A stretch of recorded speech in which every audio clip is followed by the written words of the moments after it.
CJ Flyer back with a fire another YouTube video. Guys, is the NBA season over already? This video title I have here from yesterday could not have aged more poorly. Oh my goodness. Did anyone watch the first game of the NBA season? Celtics versus Knicks, supposedly the top two teams in the East. And hey, no hard feelings to the Knicks. They actually played a pretty solid game, I would say, offensively anyways. But yeah, for anyone that didn't watch the game, the Celtics tied the most threes made in a game by an NBA team, the record that was set by the Milwaukee Bucks in 2020, which, by the way, in that 2020-2021 season, guess who won the championship? You're right, the Milwaukee Bucks. So is this a sign of things to come? Is the season over already? I'm not ready to write off the season yet, but yeah, I think it's safe to say the Celtics are still the clear favorite to win back-to-back NBA Finals. Oh, man. So, yeah, look, they got the record. They could have broken the record, honestly. They put in their bench. The bench couldn't get the 30th three, and they had, like 6 or 7 minutes left in the fourth quarter to do it, too.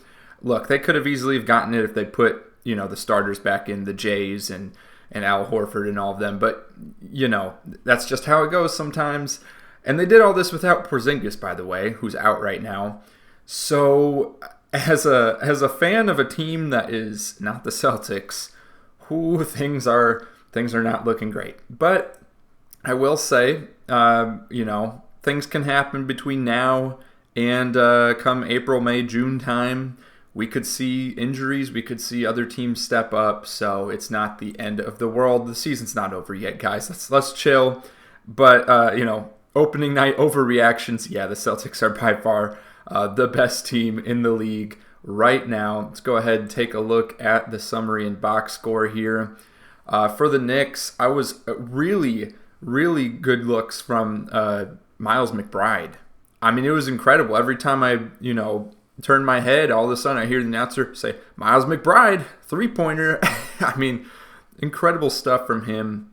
That's the one shining light in this pool of darkness for Knicks fans. Brunson had a good game. Mikal Bridges finally made some threes. We all know from the preseason he had a really ugly jump shot. And yeah, OG, not so great. Karl-Anthony Towns, he was out there. As far as him being one of the best players on the team, it didn't really look like it at times.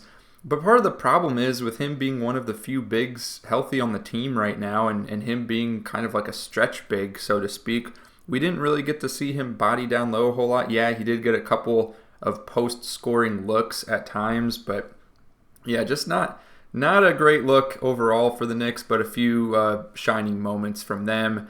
And then, of course, the Celtics, we talk about their depth, but it was really the starters that got it done yesterday. Look, I mean, nothing against the bench, but yeah, Peyton Pritchard going 1 of 10. I mean, most of these misses are from them trying to get the record. It's actually kind of funny to see the 3-point percentages here from the bench. 1 of 9 from 3, 2 of 7 from 3.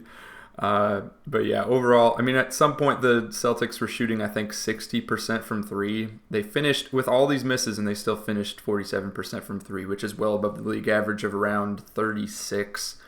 So, yeah, and then the Knicks shot around 36 as a team. So, I mean, again, Knicks didn't play a bad offensive game, but my goodness, they could not hold their own on defense.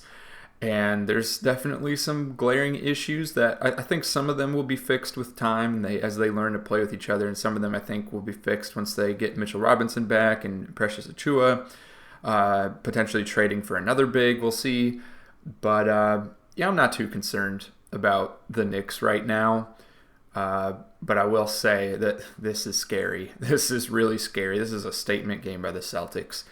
The other game last night, of course, we had, where are we here? Oh, yes, let's go back.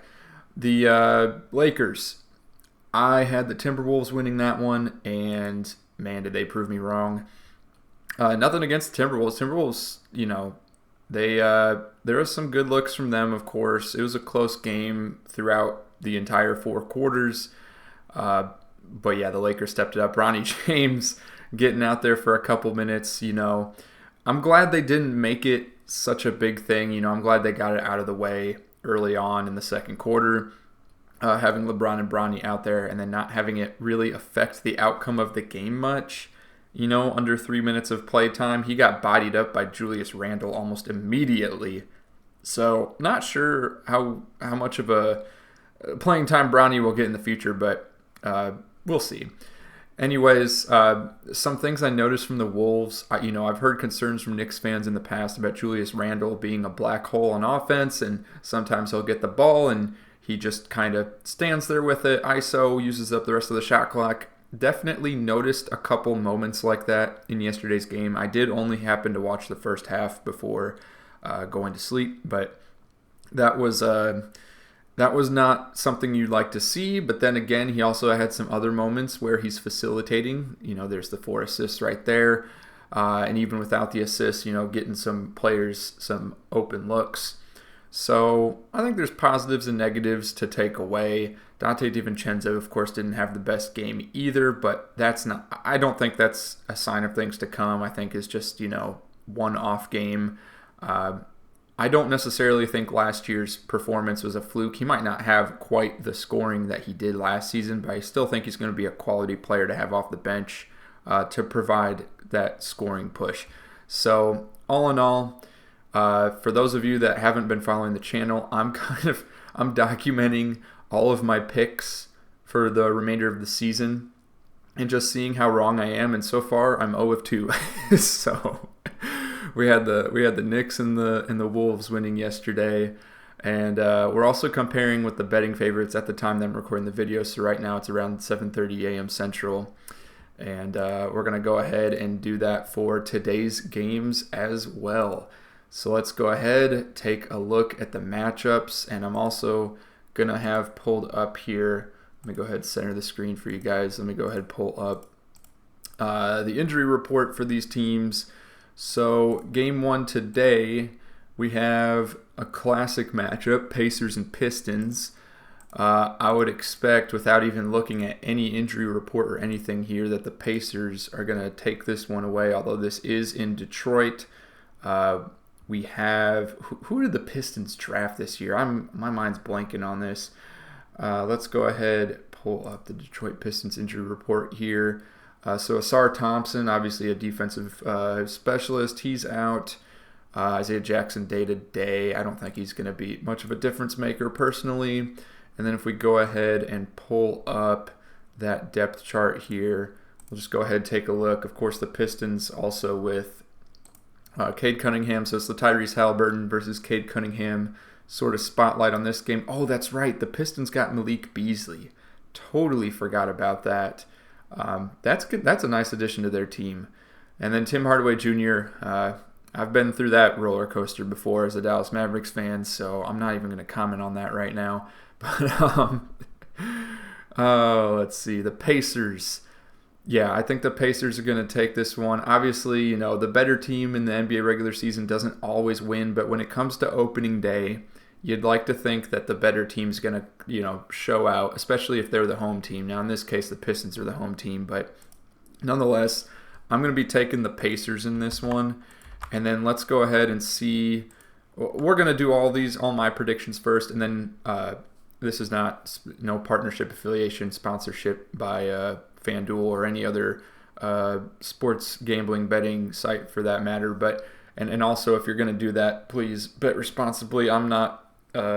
This is not betting advice, financial advice. I'm just sharing my opinion. So, be cautious, be responsible. Brooklyn Nets, Atlanta Hawks. I'm definitely taking the Hawks on this one. They got the number 1 pick. They're the home team, and they're playing the Nets.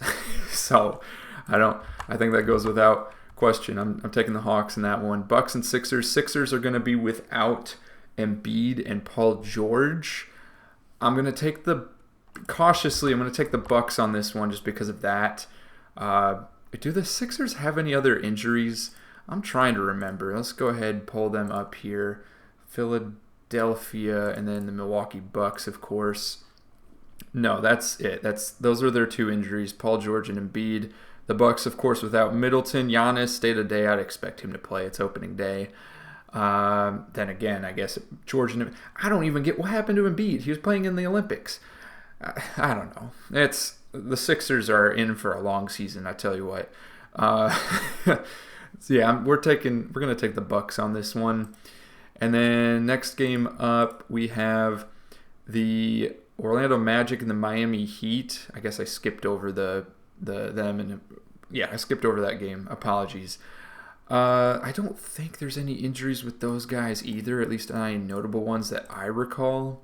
Let's go ahead and pull them up. Orlando Magic, Miami Heat. Oh, wait, Miami I think has an injury. Yes, Josh Richardson, but that's not really going to have a huge effect. Magic, like I said earlier, they're going to be one of the best teams in the East, in my opinion, this season. And the Heat, not so much. But in this case, opening night, again, the home team usually comes out with a little bit of flair. So just for that reason, we're going to take Miami in this one, although I do think the Magic are a better team. But again, the best teams don't always win every single game of the NBA regular season. Otherwise, we'd have a team that's 82-0, right? So going back, Cleveland Cavaliers, Toronto Raptors. I also don't think there's any big injuries as far as I recall, but the Cavs might. Cavs might have someone. Nope. All right. So Cavs are fully decked out with their whole team. The Toronto Raptors don't have... Oh, wow. They have more injuries than I thought. It is the Raptors, right? Yeah, Cavs, Raptors. Okay. So the Raptors are out without RJ Barrett, Bruce Brown, Jacoby Walter, and Kelly Olynyk. They still got their best player in Scotty Barnes available. This is a Toronto home game. Toronto fans it's a great home crowd. But I'm going to take the Cavs in this one just because of some of those injuries. So we will go with the Cavs. And then we got a few more games slated here. Bulls, Pelicans. I'm not even going to look at the injury report. But I am going to take the Pelicans here.